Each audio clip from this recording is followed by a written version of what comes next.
police headed for the temporary stage that had been erected in the dining room of the Lake Eden Inn to wait for Santa to arrive.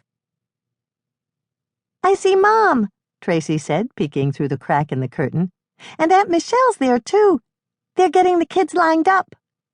Hannah walked over to take a look. She spotted her two younger sisters waiting in line with the children from the Winnetka County Children's Home.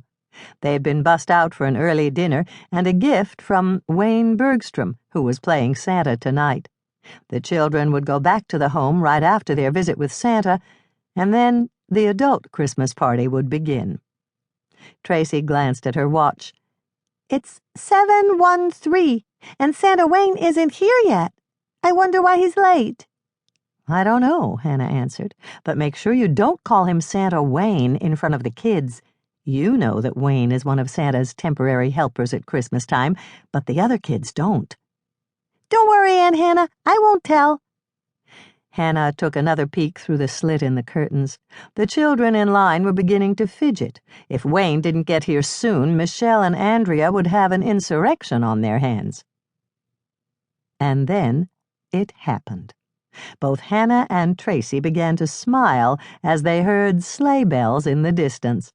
From previous Christmas parties at the Lake Eden Inn, Hannah knew that Wayne carried a half-dozen sleigh bells attached to a red leather strap. They usually resided in one of the big patch pockets of his Santa costume, but he took them out when he came in the kitchen door and jingled them to build anticipation for his arrival, and as a signal for his elf to join him in the kitchen. Hannah took one last look at the line of children. All talking, coughing, and wiggling had ceased. Instead, there was silence. Perfect stillness of voice and body, large and small, and every face wore an expectant smile. Santa was coming, and even the teenagers, who had seemed so jaded and blasé only moments before, were now caught in the grips of heady expectancy. "Better take your place, Tracy," Hannah whispered, giving her niece a little push toward the throne-like chair where Wayne would sit. Since some of the little ones had been afraid of the big, red-suited man with the white fur and the booming voice in years past, Sally had asked Tracy to stand next to Santa and reassure them. When Tracy had taken up her position, looking like an angel with her shining blonde hair and white velvet dress, Hannah gave a little wave and headed off to the kitchen. Her least favorite part of the evening was about to begin, the part where she skipped behind Santa and scattered cellophane-wrapped candy canes as he wound his way through the crowded dining room and up the steps to the stage. When Santa reached the top step, the curtains would open to reveal Tracy, Santa's throne, and the huge decorated Christmas tree. And once Wayne was seated, and his elf had navigated the steps and taken her place by the Christmas tree, Michelle and Andrea would bring the children up, one by one, to greet Santa and receive their presents. When she pushed open the swinging kitchen door, Hannah spotted Santa Wayne at the counter, perched on a tall stool and drinking something in a cup.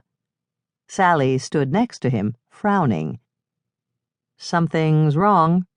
Hannah asked her, and it came out more statement than question. Of course something was wrong. Sally wouldn't be frowning if everything were perfectly all right. "Wayne's got laryngitis, and my hot peppermint tea isn't working. We're afraid he'll scare the kids when he talks to them." Hannah realized that was possible, especially if Santa sounded gruff. "I could make an announcement."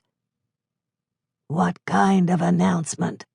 Santa Wayne asked in a rasping voice that left no question about his ability to speak in normal tones. "I could tell the kids that you ran into some thick fog over Greenland and you had to sing Jingle Bells really loud so your voice would bounce off the ice caps and Donner and Blitzen wouldn't fly into them." "That's the dumbest thing I ever heard," Santa Wayne rasped. Hannah shrugged. "I know, but I think it'll work. Do you want me to do it?" Santa Wayne and Sally exchanged glances. "I guess it's better than nothing," he said, settling the question. "Smile. Scatter left, scatter right," Hannah told herself, trying not to panic.